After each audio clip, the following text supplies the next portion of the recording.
My dear viewers and learners, welcome, নমস্কাৰ। আজি এই ভিডিঅ'টোত গুণোৎসৱ প্ৰথম পৰ্যায় 2024 চনত হৈ যোৱা চতুৰ্থ শ্ৰেণীৰ numeracy language and writing language to ৰাইটিঙৰ বিষয়ে আলোচনা কৰা হ'ব আৰু প্ৰতিটো প্ৰশ্নৰ সমাধান কৰি বুজাই দিয়াৰ চেষ্টা কৰা হ'ব। নিউমাৰেচি চতুৰ্থ শ্ৰেণীৰ প্ৰথমটো আহিছিলে যোগ কৰা, যোগ কৰিব লাগে। তাৰপিছত যোগ কেতিয়া কৰিম? আমি সদায় জানো যে এককৰ ফালৰ পৰা আমি যোগ কৰিব লাগে। এইটো হ'ল একক, এইটো হ'ল দশক, এইটো হ'ল শতক।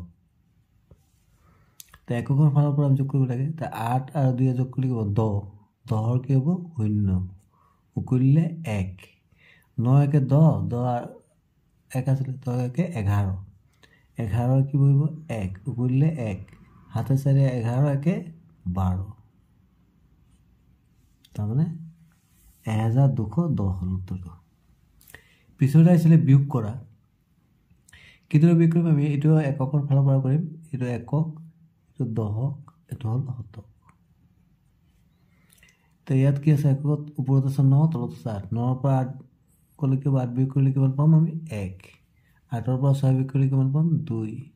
8ৰ পৰা 3 বিয়োগ কৰিলে কিমান পাম? 5। 521। পিছত আছিলে পূৰণ কৰা। 42ৰ লগত 15 পূৰণ কৰিব লাগে। কিদৰে পূৰণ কৰিম আমি? প্ৰথমে আমি এইটোতে কৰিম। 5 দুগুণ কিমান? 10।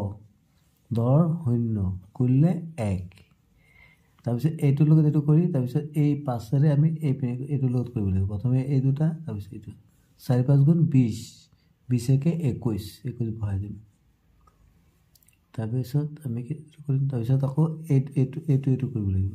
1ৰ লগত 2, 2 গুণ 2 আৰু তাৰপিছত এই দুটা 4 গুণ 4। তাৰপিছত কি কৰি দিব লাগে? যোগ কৰিব লাগে। 0 2 1 3 4 2 6 630। পিছতে দিছিলে হৰণ কৰা। 69ক 3ৰে হৰণ কৰিব লাগে। কিদৰে হৰণ কৰিম? 69 লিখিলোঁ, এইটো হ'ল ভাজ্য, এইটো হ'ল ভাজক। 3ৰে হৰণ কৰিম। আমি দেখিবলৈ গৈ ইয়াৰ প্ৰথম অংকটো চাবলৈ গ'লে 6 আছে। ইয়াত ভাজকটো আছে 3। 3তকৈতো 6 বেছি ডাঙৰ, তেনেহ'লে আমি 6 3কে বাজায় 3 9টা পঢ়োঁ। 3 1 গুণ 3, 3 2 গুণ 6, দুবাৰ যাব। 3 2 গুণ 6 মিলি গ'ল। তাৰপিছত আমি এইটো নমাম চিধা চিধি। কি আছে? 9। এতিয়া 9 3কে বাজায়। 3 9টা পঢ়োঁ। 3 1 গুণ 3, 3 2 গুণ 6, 3 3 গুণ 9, 3 3 গুণ 9। 9ৰ পৰা 9 গ'লে 0, তো মানে অৱশিষ্ট নাথাকিলে। তো আমি ভাগফল কিমান পালোঁ?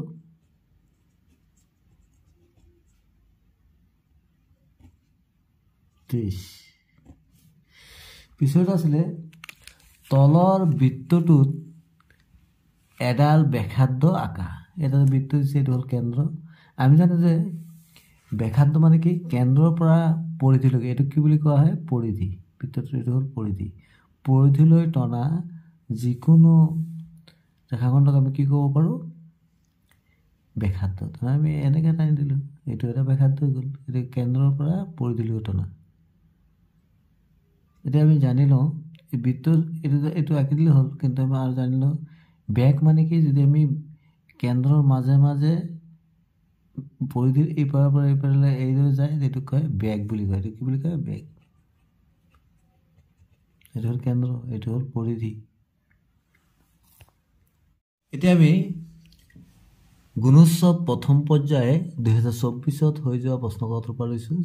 শ্ৰেণী চতুৰ্থ ৰাইটিং L2 মানে ইংলিছ। ইয়াত দিছে right 3 sentences on any one of the topics given below। মানে তলত যিকেইটা টপিক দিছে, 3টা দিছে, 3টাৰ ভিতৰত আমি যিকোনো এটাৰ বিষয়ে 3 sentences মানে 3টা বাক্য লিখিব লাগে।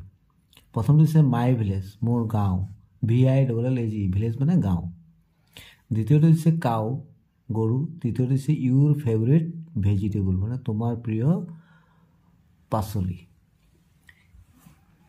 এতিয়া মাই ভিলেজটো আমি একেবাৰে উজু চেণ্টেঞ্চ আমি এইদৰে লিখিব পাৰোঁ। প্ৰথমটো আছিলে মাই ভিলেজ মানে মোৰ গাঁও। এতিয়া আমি ইজি চেণ্টেঞ্চ লিখিম। যিহেতু মৰমৰ ছাত্ৰ ছাত্ৰীসকল তোমালোকে নিজৰ মতে সাজি বাক্য লিখিব পাৰিবা মই দুটামান বাক্য দেখুৱাই দিছোঁ এইদৰে লিখিব পাৰিবা the name of my village is তাৰমানে মোৰ গাঁওখনৰ নাম নিজৰ গাঁওখনৰ নাম ইয়াত লিখি দিব লাগে my village is very clean and beautiful মোৰ গাঁওখন বৰ ক্লিন মানে চাফ চিকুণ আৰু বিউটিফুল মানে ধুনীয়া I love my village very মাছ মই মোৰ গাঁওখন বৰ ভাল পাওঁ এইদৰে লিখিব পাৰিব বা ছাত্ৰ ছাত্ৰীসকলে নিজৰ মতে বাক্য সাজি লিখিব পাৰিব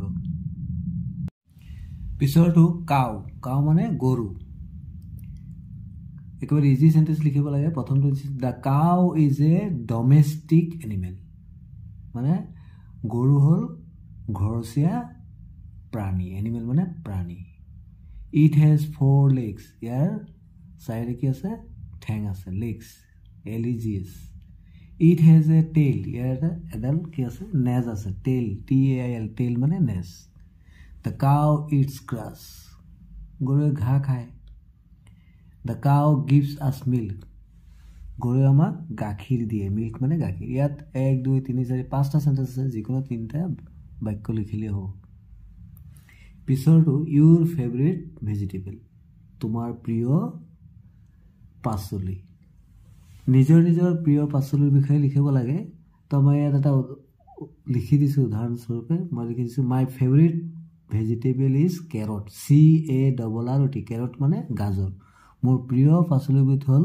কেৰট মানে গাজৰ it is good for health এইটো হ'ল স্বাস্থ্যৰ বাবে ভাল I love to eat it মই গাজৰ খাই বা এইটো খাই ভাল পাওঁ বা ছাত্ৰ ছাত্ৰীয়ে নিজৰ মতে ইজি সেন্টেন্স লিখিব পাৰিব আগবাঢ়িছোঁ চতুৰ্থ শ্ৰেণীত গুণোৎসৱ ফাৰ্ষ্ট ফেজ মানে প্ৰথম পৰ্যায়ত 2024 হৈ যোৱা কাকতৰ ৰাইটিং L1 মানে মাতৃভাষা বা ইয়াত অসমীয়া L1টো অসমীয়া লৈছোঁ ইয়াত দিছে যিকোনো এটা বিষয়ে 3 শাৰী বাক্য লিখিব লাগে 3টা বিষয় দিছে তোমাৰ প্ৰিয় উৎসৱ পখিলা আৰু পঢ়াশালী মানে বিদ্যালয় তোমাৰ প্ৰিয় উৎসৱ নিজৰ নিজৰ প্ৰিয় উৎসৱৰ বিষয়ে লিখিব লাগে মই ইয়াত এটা উদাহৰণস্বৰূপে লিখি দিছোঁ মোৰ প্ৰিয় উৎসৱ মাঘ বিহু মানে মোৰ প্ৰিয় উৎসৱ হ'ল মাঘ বিহু এই বিহুত সান্দহ চিৰা নানা ধৰণৰ পিঠা লাড়ু আদি তৈয়াৰ কৰা হয় মাঘ বিহুৰ মূল আকৰ্ষণ হ'ল মেজি পোৰা মাঘ বিহু ভোগালী বিহু বুলিও কোৱা হয় ইয়াত 1 2 3 4 শাৰী বাক্য আছে যিকোনো 3 শাৰী লিখিলে হ'ল বা নিজৰ প্ৰিয় উৎসৱৰ বিষয়ে লিখিলে হ'ল পিছৰটো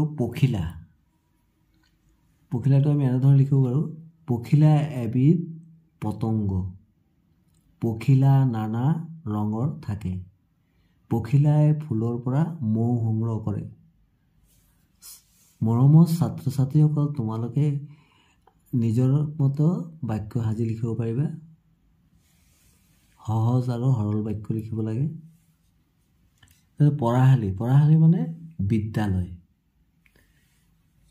ইয়াত মই লিখি দিছোঁ আমাৰ পঢ়াশালীৰ নাম ইয়াত নিজৰ পঢ়াশালীৰ নাম লিখিবলৈ নিজৰ বিদ্যালয়ৰ নামটো লিখিব লাগিব আমাৰ পঢ়াশালীখনত ইয়াত খালী ঠাই দিছোঁ জিলাত অৱস্থিত খালী ঠাই মানে নিজৰ জিলাখনৰ নাম লিখিব লাগিব আমাৰ পঢ়াশালীত ইয়াত খালী ঠাই দিছোঁ শ্ৰেণী আছে মানে ইয়াত নিজৰ মানে পঢ়াশালীত কেইটা শ্ৰেণী আছে লিখিলোঁ যদি প্ৰাথমিক বিদ্যালয় হয় তেনেহ'লে কেইটা শ্ৰেণী থাকিব 1ৰ পৰা 5লৈকে 5টা থাকিব এইদৰে যি বিদ্যালয় থাকে যিকেইটা শ্ৰেণী থাকে সেই শ্ৰেণী সিমানটা শ্ৰেণী লিখি দিলে হ'ব মাই ডিয়াৰ ভিউৱাৰ্ছ এণ্ড লাৰ্ণাৰ্ছ যদি আপোনালোকৰ ভিডিঅ'টো ভাল লাগিছে তেন্তে লাইক কৰিব শ্বেয়াৰ কৰিব আৰু মোৰ চেনেলটো যদি প্ৰথমবাৰ চাইছে তেন্তে ছাবস্ক্ৰাইব কৰি ল'ব এনেদৰে ভিডিঅ'ৰ নটিফিকেশ্যন সৰ্বতে পাই যাব থেংক ইউ so much